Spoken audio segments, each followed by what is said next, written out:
শত্রুকে বান মারার কুফরি নকশা। এই নকশার মাধ্যমে দেশ থেকে বিদেশ থেকে শত্রুর শরীর যদি বন্ধ থাকে, শত্রুর শরীরে যদি কোনো প্রকার চালান না গিয়ে থাকে, সেক্ষেত্রে এই নকশাটার মাধ্যমে নিজের হাত দিয়ে চালান ঢুকাইতে পারবেন। যারা এর আগে কাজ করছেন অথবা তান্ত্রিকে বলছে যে তার শরীর বন্ধ অথবা তার শরীরে চালান ঢুকতেছে না, তাদের ক্ষেত্রে আমি বলি এই নকশাটা আপনি ব্যবহার করেন। এই তাদের ওই সকল কাজের ক্ষেত্রে এটা বিকল্প হিসেবে কাজ করবে। বিশেষ করে এটা 100% এই চালানটা ঢুকবে। তো এটাকে কিভাবে কাজ করতে হবে, নিজের কাজ যাতে করে নিজেই করতে পারেন, বা আপনার যদি পছন্দের কোনো তান্ত্রিক থাকে তার কাজ তার মাধ্যমে করতে পারবেন। আমাদের মাধ্যমে কাজ করতে হবে এটা আমি কখনো কোনো ভিডিওতে বলি না, আপনাদের এটাতেও বলবো না, কারণ এখানে আমি নিয়ম দিতেছি আপনাদের যাতে করে আপনারা উপকৃত হইতে পারেন, কোনো ব্যবসার উদ্দেশ্যে না। কারণ ব্যবসার উদ্দেশ্য থাকলে নিয়ম দিতাম না। কারণ নিয়ম এই জন্যই দেই যাতে করে আপনারা নিজেদের কাজগুলো নিজেরা কইরে সমাধান করতে পারেন। তবে ভিডিওটা প্রথম থেকে শেষ পর্যন্ত মনোযোগ সহকারে শুনবেন। কাজ আমারটা করেন না করেন সেটা বড় কথা না, কিন্তু আমার নিয়মগুলো ভালো করে একটু শুনে যাবেন। এটা আপনাদের কাছে আমার অনুরোধ থাকলো, যাতে করে আপনার কবিরাজি সম্পর্কে কিছুটা হলেও আপনাদের ধারণা হয়। স্ক্রিনে যে নকশাটা দেখতেছেন, এই নকশাটা ব্যবহার করার ক্ষেত্রে আপনাকে বেশ কিছু সামগ্রীর প্রয়োজন হবে, এবং শত্রুকে নিধন করার জন্য, বিশেষ করে শত্রুর শরীরে যদি চালান না ঢোকে, শত্রুকে আপনি মারতে চান, একেবারে শেষ করে দিতে চান, এটা কিন্তু অন্য উপায়ে চাইলে আপনি টাকা পয়সা খরচ করে কিন্তু করতে পারেন। কিন্তু এই উপায়ে আসছেন কেন, খুঁজতেছেন কেন? নিরাপত্তার স্বার্থে, বা দেখা গেছে জিনিস যাতে হঠাৎ করে নিশ্চুপভাবে হয়ে যায়। তো এটা নিঃশব্দে হঠাৎ করে এই জিনিসটা খালাস হয়ে যাবে, জিনিসটা কেউ টের পাবে না। এটা এই বিদ্যা, এই বিদ্যার মাধ্যমে কাজ করলে আপনি একদম 24 ঘন্টার মধ্যে নিজের কাজের ফলাফল নিজের চোখ দিয়ে দেখতে পারবেন। আপনি ওই সময় ফোন দিয়ে আমাকে বলবেন যে ভাই আপনি কি বিদ্যা দিচ্ছেন, আমার কি চমক দেখাইলেন আপনি। তো আশা করি এটাই যেন হয়।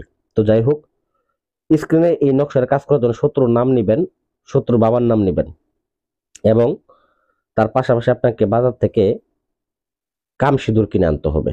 কামসিঁদুর বাজারে কিনতে পাওয়া যায় যে কোনো দোকানে। কবির যারা কাজ করেন তারা অবশ্যই জানেন, আর যারা কাজ করেন না, নতুন, তাদের ক্ষেত্রে বলে আপনারা কবিরাজের দোকানে গেলেই কামসিঁদুর কিনতে পাবেন। অরিজিনাল কামসিঁদুর কিনে নিয়ে এই নকশাটাকে সাদা কাপড়ের মধ্যে অঙ্কন করবেন। অঙ্কন করার পরে এক পাশে লিখবেন শত্রুর বাবার নাম, এক পাশে লিখবেন শত্রুর নাম। লিখে এই নকশাটাকে একটা পুতুলের মধ্যে ভরবেন। তো পুতুলটা কিসের তৈরি হবে?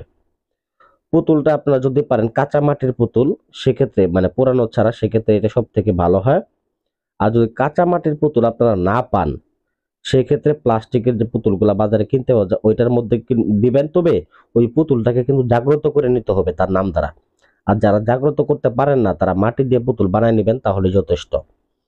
তো মাটির দ্বারা পুতুল বানায় নিয়ে ওই পুতুলের মধ্যে নকশাটাকে ঢোকাবেন, এবং বাজার থেকে অবশ্যই তার সাথে আপনারা চন্দন কাঠ কিনে আনবেন, রক্ত চন্দন কাঠ বা লাল চন্দন কাঠ কিনে আনবেন। কিনে এনে ওই পুতুলটাকে, যেখানে যে পুতুলের মধ্যে তাবিজটা নকশাটা ঢুকাইছেন, ওই পুতুলটাকে আপনাকে মনে করতে হবে এটা আমার শত্রু। এই পুতুলটাকে ওই চন্দন কাঠ দিয়ে পুরাইতে হবে। মনে করবেন যে আপনি শত্রুটাকে পুরাইতেছেন, এটা মনে প্রাণে বিশ্বাস রেখে আপনাকে এই কাজটা করতে হবে। দ্বিতীয়ত, পুরানো যখন শেষ হয়ে যাবে, ছাই হবে, ওই সময় কি করবেন, সাদা কাপড় দিয়ে এটাকে ভালো করে মুড়ায় নেবেন, পেঁচায় নেবেন কাফনের মতো করে। তারপরে কি করবেন, যে মনে হবে যে এটা আপনার শত্রুর কাফন, যেটা শত্রুকে পুরাইছেন, এখন আপনি কাফন দিয়ে মুড়িয়ে এইটাকে আপনি এখন দাফন করবেন।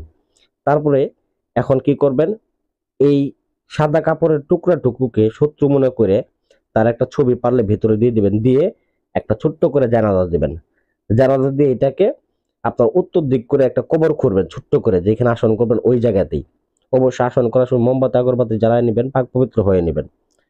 তারপর ওই ছোট্ট কবরের মধ্যে এই তাবিজটাকে সুন্দর করে ওই টুকরাটাকে পুঁতে দিবেন। পুঁতে দেওয়ার 24 ঘন্টার মতো দেখবেন শত্রু যত বড় পালোয়ান হোক, যত বড় শক্তিশালী ব্যক্তি হোক না কেন, 24 ঘন্টার মধ্যে স্টক করে হঠাৎ করে শেষ হয়ে যাবে, কেউ টের পাবে না। 100% গ্যারান্টি।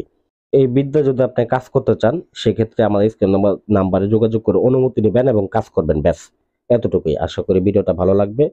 ভালো লাগলে ভিডিওটা শেয়ার করবেন, লাইক করবেন, চ্যানেলটা সাবস্ক্রাইব করবেন। অনুমতি নেওয়া ছাড়া কাজ করবেন না, তাহলে কাজ হবে না।